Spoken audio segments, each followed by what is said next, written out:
반갑습니다. 네, 한 주간 잘 지내셨습니까? 우리 한번 인사하고 말씀을 나누도록 하겠습니다. 하나님의 은혜가 함께 하기를 바랍니다. 하나님의 은혜가 함께 하기를 바랍니다.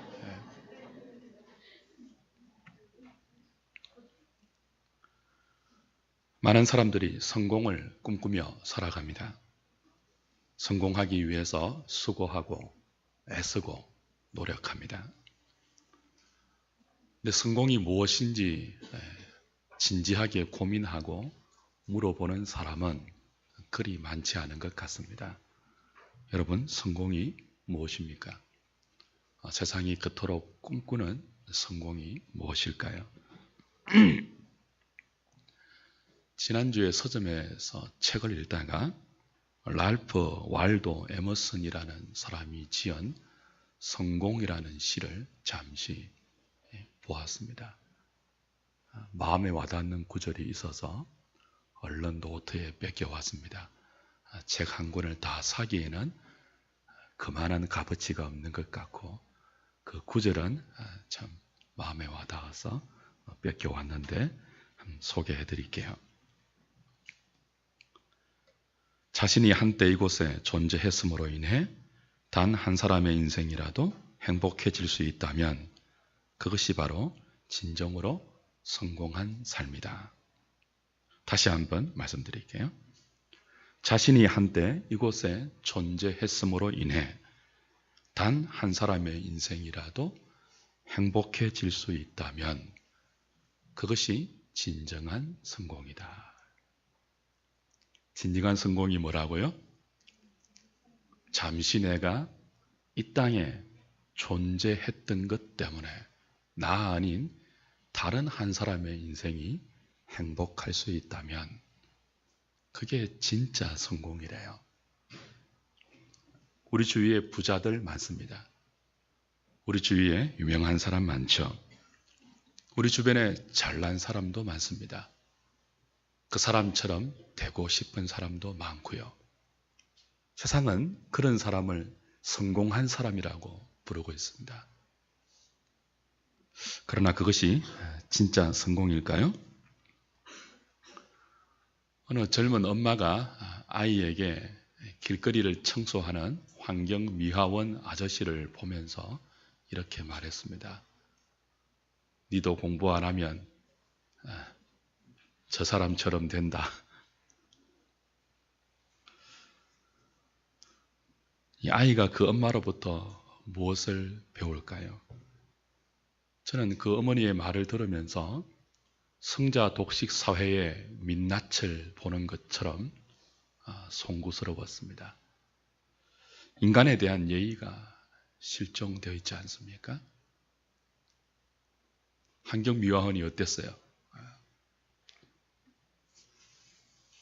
돈과 추세에 중독되어 살아가는 이 세상에서는 그런 말과 그런 생각과 그런 가치관들이 당연한 것처럼 여겨져도 그리스도인들은 그래서 안 되죠.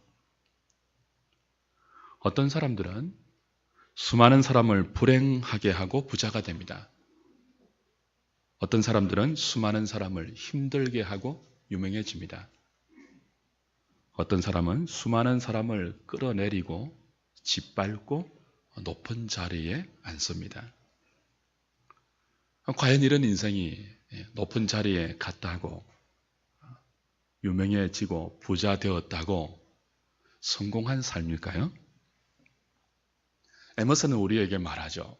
부자가 아니더라도 유명하지 않더라도 잘나지 않더라도 내가 이 땅에 잠시 살았던 것 때문에 나 아닌 다른 한 사람이 행복할 수 있다면 부자 아니더라도 성공했대요. 유명하지 않더라도 성공한 삶이래요. 저와 여러분들의 인생을 이런 시각으로 본다면 사실 우리에게 중요한 것은 남과 겨루어서 이기는 것이 아닙니다. 남들보다 더 많이 누리고 사는 것도 그다지 중요하지 않습니다.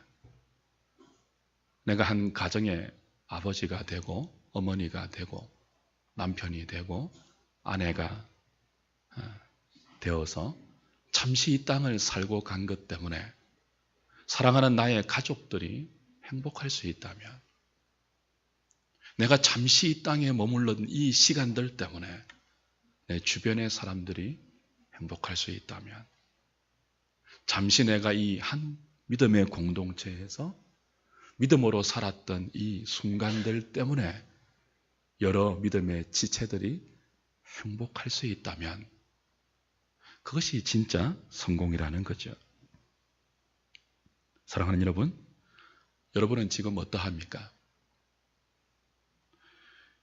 여러분 때문에 주변이 그리고 주위가 행복한 것 같습니까? 아니면 여러분 때문에 다른 사람이 힘들고 아파하고 불행할 것 같습니까? 여러분은 지금 어떤 사람으로 존재하십니까? 오늘 본문은 에베소서의 마지막 구절입니다. 바울은 이 위대한 서신을 마무리하면서 자신의 사정을 교회에 전하고 또 교회를 위로하는 일을 위해서 두기고를 보낸다, 그렇게 말하고 있죠. 바울이 두기고라는 사람에게 맡긴 이 일은 다른 사람에게 자신의 사정을 설명하고 알리는 일입니다. 그리고 그 모든 과정을 통해서 한 공동체를 위로하는 일이에요. 쉽지 않는 일입니다. 간단치 않는 일이에요. 다른 사람의 사정을 진실되게 제3자에게 설명하고 알려주는 것. 그 모든 과정을 통해서 한 공동체를 세우고 위로하는 것.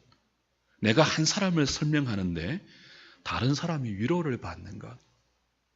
내가 어떤 사람을 소개하는데 그 사람의 사정을 다른 사람에게 알리는데 나로부터 그 사람의 사정을 듣는 공동체가 위로를 받는 것. 이 일이 절대로 쉽지 않습니다.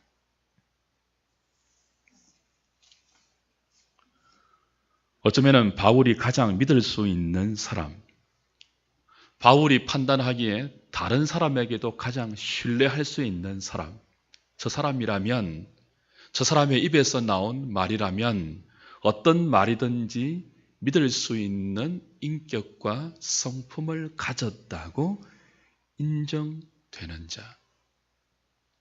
골로새서 4장 7절 8절을 보면요, 바울은 골로새 교회에 편지할 때도 이 두기고라는 사람에게 동일한 일을 맡깁니다. 그러니까 한 사람에게 동일한 일을 서로 다른 두 교회에게 맡길 수 있을 정도로 두기고는 바울이 신뢰했던 사람 같아요.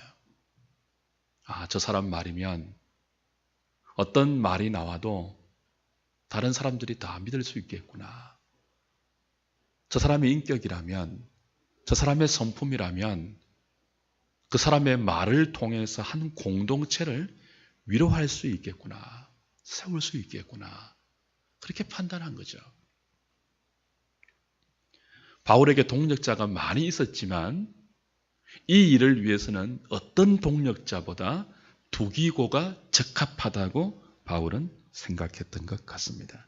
그래서 바울은 이런 두기고를 이렇게 소개하죠. 주 안에서 사랑을 받는 형제요, 신실한 일꾼이다.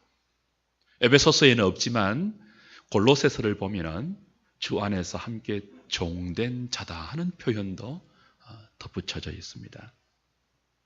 주 안에서 사랑을 받는 형제, 신실한 일꾼, 주 안에서 함께 종된 자. 여러분, 얼마나 멋지고 아름다운 한 사람에 대한 평가입니다. 부자라는 평가 없어요. 유명하다는 평가 없지요. 그런 차원의 평가가 아닙니다. 성공해서 그런 차원의 평가도 아닙니다. 주 안에서 사랑받는 형제, 신실한 일꾼, 나와 더불어 주 안에서 함께 종된 자. 그렇기 때문에 이 사람의 말을 누구나 신뢰할 수 있고, 그렇기 때문에 이 사람의 말과 행동은 한 공동체를 세울 수 있으며 위로할 수 있었던 인생. 비록 유명한 사람은 아니지만 독이고 누가 알겠습니까? 역사 가운데. 출세한 사람도 아니지만 부자도 아니지만 권력자도 아니지만 여러분 오늘 바울이 주 안에서 신실한 일꾼이고 그리고 사랑받는 형제고 함께 주 안에서 종된 자라고 소개하면서 자신의 사정을 에베소 교회 가운데 알리고 그로 말미암아 교회를 위로하기 위해서 보내는 이 둑이고 이 사람이야말로 이 사람이 존재했던 그 한순간 때문에 이 사람이 존재했던 그 삶의 영역 주변에 이 사람 때문에 수많은 사람이 행복했던 성공한 인생 아닐까요?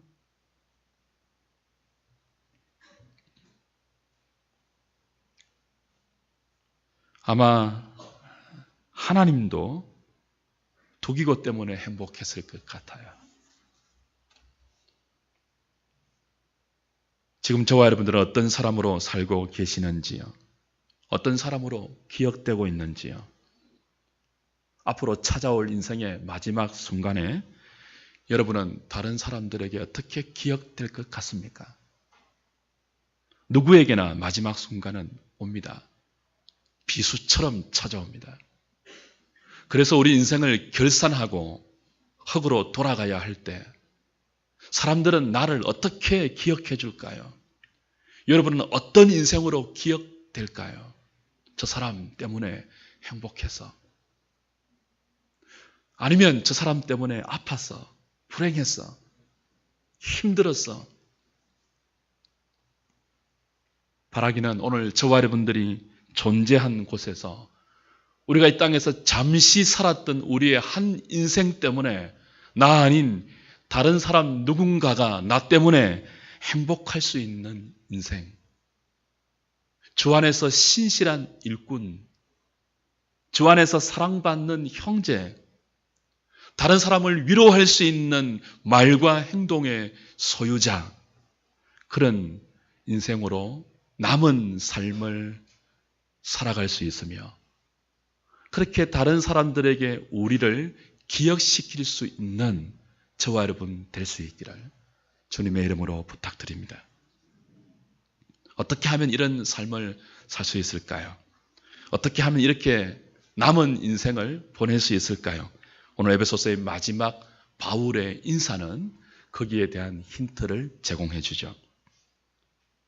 마지막 바울의 축복을 한번 보실까요? 함께 23절, 24절 같이 읽읍시다. 시작. 아버지 하나님과 주 예수 그리스도께로부터 평안과 믿음을 겸한 사랑이 형제들에게 있을지어다. 우리 주 예수 그리스도를 변함없이 사랑하는 모든 자에게 은혜가 있을지어다. 전형적인 바울의 인사입니다. 크게 두 가지의 내용이죠. 끝으로 드러나는 내용은 네 가지입니다. 평안과 믿음을 겸한 사랑, 그리고 은혜, 이 네 가지인데 사실은 에베소서만이 네 가지로 등장하고 다른 바울이 쓴 13개의 서신서는 공통적으로 은혜와 평강이라는 두 가지의 주제가 바울 서신의 처음 인사에도 등장하고 마지막 인사에도 이 두 가지, 뭐와 뭐가요? 은혜와 평강이라는 주제가 바울의 전형적인 인사입니다. 교회를 향한 여는 인사이고 닫는 인사였습니다. 무엇과 무엇이요? 은혜와 평강이. 근데 에베소서는 그 순서를 조금 바꾸죠. 믿음과 평강을 겸비한 사랑, 그리고 마지막에 은혜를 인사로 채택했습니다. 여기 그 평강과 믿음을 겸비한 사랑을 믿음과 사랑을 겸비한 평안으로 호환할 수 있다면 사실은 다른 서신서와 똑같은 내용입니다. 너희들에게 무엇이 있기를 원한다고요? 은혜와 평강이 있기를 원한다. 그 은혜와 평강에서 나오는 믿음과 사랑이 있기를 원한다. 그렇게 인사하는 거죠. 왜 바울이 모든 교회에 보내는 서신서의 처음 인사도 은혜와 평강으로 하고 마지막 인사도 은혜와 평강이라는 이 두 주제로 공통되게 마무리하고 있을까요? 그만큼 이것이 교회에 중요하기 때문입니다. 은혜와 평강. 이것이 없이는 교회가 아니에요. 은혜와 평강. 이것이 없으면 성도의 삶이 불가능해요. 우리가 매일 밥을 먹어야 살고 물을 마셔야 살듯이 그리스도인은요, 은혜를 먹어야 됩니다. 은혜를 마셔야 존재할 수 있어요. 하나님의 은혜는 모든 존재하는 생명의 출발이고요, 생명의 유지고요, 생명의 완성입니다. 사람들이 알든 모르든 세상이 인정하든 인정치 않든 세상에 존재하는 모든 것의 출발은 하나님의 은혜 때문이에요. 그 존재하는 모든 것이 유지되는 것도 은혜가 하는 것입니다. 그 존재하는 모든 것이 완성되는 것도 은혜 안에서 되는 것입니다. 은혜입니다. 은혜. 그래서 바울은 모든 교회에 편지할 때 이 은혜와 평강으로 무난하고 은혜와 평강으로 마무리하는 것입니다. 평강, 에이레네. 하나님과 우리 사이에 막힌 담이 허물어지고 하나님과 우리 사이에 화목이 흘러가는 그런 관계의 평강입니다. 이 평강도 은혜에서 오는 거죠. 하나님의 은혜에서 오는 거죠. 우리에게 다른 것이 다 있어도 이 하나님께로부터 오는 은혜와 평강이 없으면요, 절대로 성공하는 삶을 살 수 없어요. 하나님의 은혜 없이는요, 다른 사람을 행복하게 할 수 없어요. 하나님과 우리가 평화되는 은혜를 누리지 못하고는요, 나와 다른 사람의 피스가 불가능해요. 그래서 바울은 언제나 무엇으로 인사한다고요? 은혜와 평강이 있기를 원한다. 하나님 우리 아버지와 주 예수 그리스도로부터 오는 은혜와 평강이 너희와 너희 무리에게 있기를 원한다. 축복하면서 기도하는 것입니다.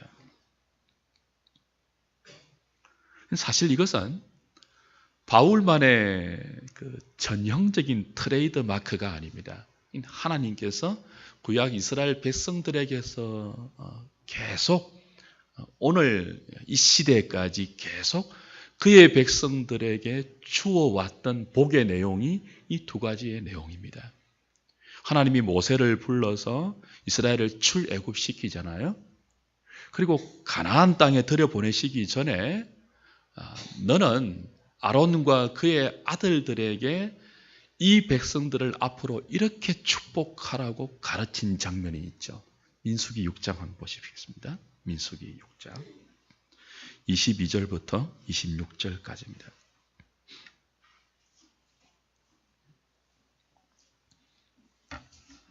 같이 읽어볼까요? 시작. 여호와께서 모세에게 말씀하여 이르시되 아론과 그의 아들들에게 말하여 이르기를 너희는 이스라엘 자손을 위하여 이렇게 축복하여 이르되 여호와는 내게 복을 주시고 너를 지키시기를 원하며 여호와는 그의 얼굴을 내게 비추사 은혜 베푸시기를 원하며 여호와는 그 얼굴을 내게로 향하여 드사 평강 주시기를 원하노라 할지니라 하라. 그렇죠? 바울이 시작한 인사가 아니에요. 하나님이 그의 백성들에게 언제나 이 두 가지를 주시고자 하고 또 주셨고 지금도 주시고 계십니다. 그래서 하나님 백성들에게 있어서 지도자는 늘 그 하나님을 예배하고 그들을 축복할 때 다른 것이 아니고 이 두 가지 내용으로 축복하도록 명령하셨다고요. 어떻게 했다고요?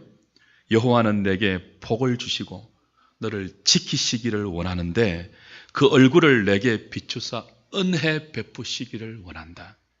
그 얼굴을 내게로 향하여 드사 뭐 주시기를 원한다고요? 평강 주시기를 원한다. 여호와의 얼굴이 우리를 향하여 빛을 비추어서 우리에게 복을 주시고 우리를 지켜주시기를 원하는데 복 주시고 지키시는 내용이 뭐예요? 은혜와 평강이에요. 누가 주신다고요? 여호와가 주시는 거예요. 하나님 백성들은 이 하나님이 주시는 은혜와 평강을 받지 못하면요, 이걸 먹지 못하면요, 이걸 마시지 못하면요, 이걸 잊지 못하면요, 절대로 다른 사람을 행복하게 할 수 없어요. 이게 없으면요, 자기가 행복하려고 다른 사람 불행하게 하죠. 하나님으로부터 오는 은혜가 우리의 양식이 되지 않으면요, 하나님으로부터 오는 평강이 우리의 자산이 되지 않으면요, 우리는 자기 행복하려고 다른 사람 아프게 한다고요. 다른 사람 힘들게 한다고요. 그래서 하나님 백성들에게 하나님은 늘 이 두 가지를 복을 주시를 원하는 거죠. 은혜와 평강. 바울도 동일한 복을 빌고 있는 것입니다. 우리 아버지 하나님과 주 예수 그리스도로부터 은혜와 평강이 너희에게 있기를 원한다. 왜요? 그게 있어야 교회가 교회 되니까요. 왜요? 그게 있어야 그리스도인이 그리스도인 되니까요. 왜요? 그게 있어야 잠시 우리가 이 땅에 사는 동안 나 때문에 나 아닌 다른 존재가 행복할 수 있으니까요.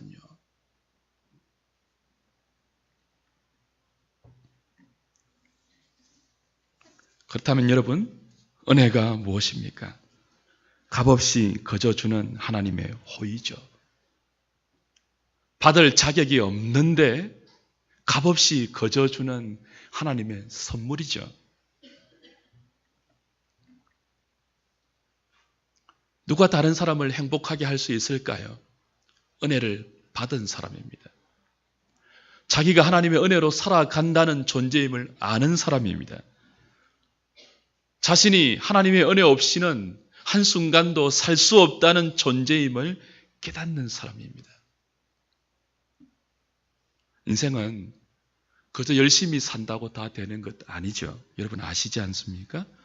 그저 성실히 산다고 다 되는 것 아니죠. 그저 최선을 다한다고 성공이 보장되는 것도 아니죠.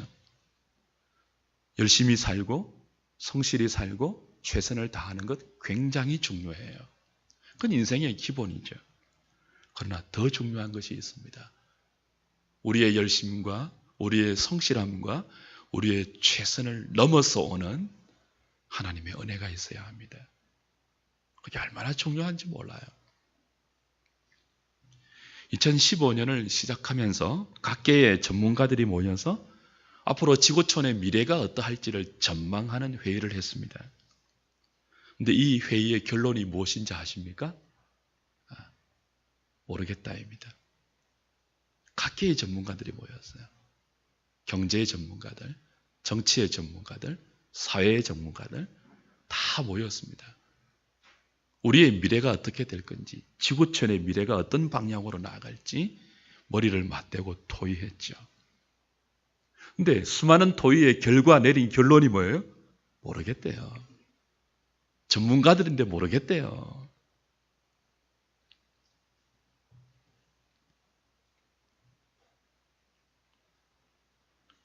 열심히 살고 성실히 살고 최선을 다하는 것이 중요하지만 우리 인생은 우리 열심에 모든 것이 결정되는 것 아닙니다. 인생은 모릅니다.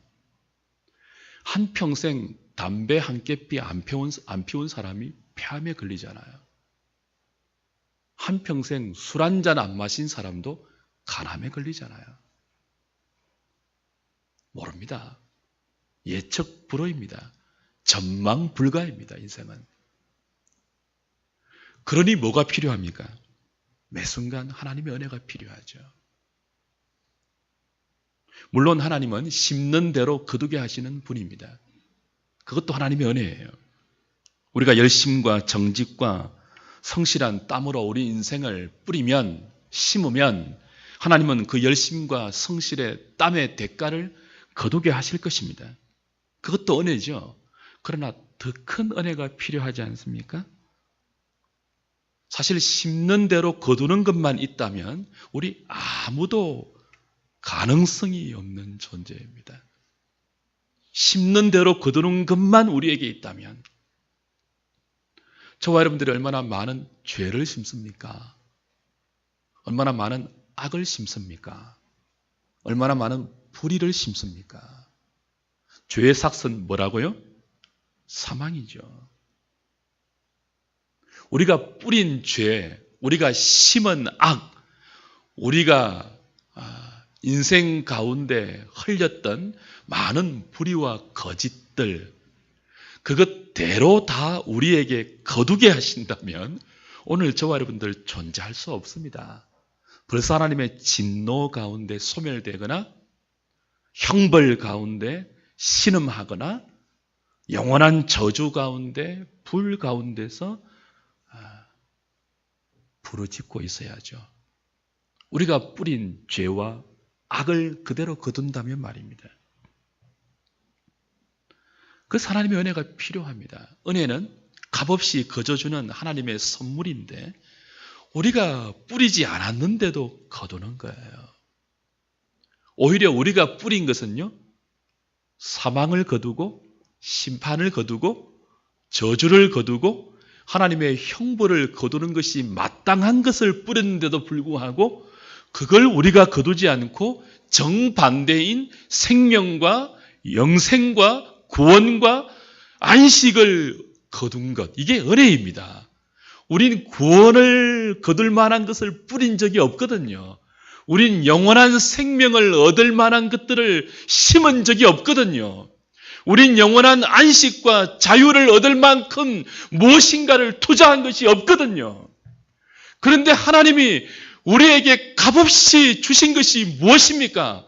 구원과 생명과 자유와 안식입니다. 이걸 우리는 특별한 은총이라 그래요. 특별한 은혜. 우리가 거둘 것이 없는데, 받을 만한 자격이 없는데, 조건이 없는데 웬 은혜인지 하나님이 나에게 주신 것, 구원이라는 특별한 은혜예요. 구원만 그렇습니까? 우리의 존재 자체가 그렇지 않습니까? 뿌린 대로만 거두게 하시지 않고 내가 뿌리지 않았는데도 주시는 하나님의 은혜가 없다면 우리가 어떻게 다른 사람을 사랑할 수 있겠습니까? 자기 인생 유지하는 데 급급하죠.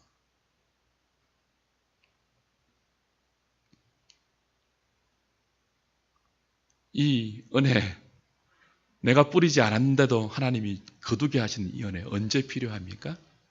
매일 필요합니다. 매 순간 필요합니다. 그래서 히브리 기자는 이렇게 말합니다. 히브리서 4장 16절이에요. 여러분 잘 아시는 구절입니다. 같이 읽겠습니다. 시작. 그러므로 우리는 긍휼하심을 받고 때를 따라 돕는 은혜를 얻기 위하여 은혜의 보좌 앞에 담대히 나아갈 것이니라. 할렐루야. 예. 때를 따라 돕는 은혜가 필요하죠. 도우시는 하나님의 은혜가 필요하지 않는 때가 어디 있겠습니까? 모든 때에 하나님의 은혜가 필요하죠. 날 때에 하나님의 은혜가 필요합니다. 죽을 때도 하나님의 은혜가 필요합니다. 잘 때도 하나님의 은혜가 필요하고요. 일어나 깰 때도 하나님의 은혜가 필요합니다. 웃을 때도 필요하고요. 울 때도 필요합니다. 인생이 슬플 때도 하나님의 은혜가 필요하고요. 인생이 즐거울 때도 교만으로 넘어지지 않기 위해서는 하나님의 은혜가 필요합니다. 고통스러울 때 좌절하지 않기 위해서 하나님의 은혜가 필요하고요. 승승장구할 때 건방진 인생 되지 않기 위해서 하나님의 은혜가 필요하죠. 하나님의 은혜가 필요하지 않는 때가 어디 있습니까? 그래서 히브리 기자는 말하죠. 때를 따라 돕는 은혜가 우리에게 필요하니까 그 때를 따라 돕는 은총을 받기 위하여 은혜의 보좌 앞에 나가자 그러는 것입니다. 은혜, 그게 있어야 합니다. 어떻게 하면 하나님의 때를 따라 돕는 은총을 받을 수 있을까요? 히브리 기자의 말이 힌트가 되죠. 때를 따라 돕는 은혜를 얻기 위하여 전에 무슨 말이 있습니까? 그러므로 우리는 무엇을 받고요? 긍휼하심을 받고. 무엇을 받고요? 긍휼하심을 받고. 은혜의 원천은 하나님의 긍휼입니다. 불쌍히 여기시는 것. 은혜가 뭐죠? 받을 자격이 없는 자에게 거저주는 호의예요. 받을 자격이 없고 조건이 없는데 왜 하나님이 은혜를 주십니까? 불쌍히 보시기 때문에 그래요. 우리가 뭘 받아야 된다고요? 긍휼하심을 받아야 됩니다. 누구로부터? 하나님으로부터. 하나님이 불쌍히 보시면요, 죽어도 살죠. 하나님 불쌍히 보시면요, 병들어도 낫죠. 물론 안 나아도 은혜지만요. 하나님 불쌍히 보시면요, 실패해도 일어나죠. 하나님 불쌍히 보시면요, 새롭게 다시 소성할 수 있죠. 그래서 모든 믿음의 사람들은 늘 기도할 때 어떤 기도했죠? 다윗의 자손 예수여, 나를 불쌍히 여기소서 그랬습니다. 하나님, 나를 긍휼히 여겨 주옵소서 그랬습니다. 왜요? 하나님의 은혜의 원천이 긍휼이기 때문에 그렇습니다. 저와 여러분들이 이 하나님의 긍휼하심을 받아야 돼요. 왜 하나님께서 우리가 뿌리지 않는 구원을 우리에게 주셨습니까? 우리는 죄를 뿌렸는데, 우리는 악을 심었는데, 왜 죄의 삭신, 사망을 우리가 거두도록 하지 않고 전혀 뿌린 적이 없는 구원과 생명을 거두도록 하셨습니까? 우리를 불쌍히 보셨기 때문에요. 내가 저 인생을 저렇게 짓지 않았는데 어떻게 하다가 밤낮 죄를 먹고 악을 행하며 살까? 불쌍히 보셔서 우리가 지은 죄의 삭을 당신의 아들에게 다 담당시키고 우리가 뿌린 적이 없는 구원을 아들의 이름으로 주신 것입니다. 불쌍히 보셔서. 하나님의 은혜는 불쌍히 보시는 긍휼에서부터 솟아나 그리스도를 통해 그를 믿는 모든 자에게 오늘도 흘러오고 있는 마르지 않는 셈이죠. 여러분, 무엇에 목말라야 하겠습니까? 오늘 여러분 무엇에 갈증을 느끼고 있습니까? 여러분 무엇에 줄이고 계세요?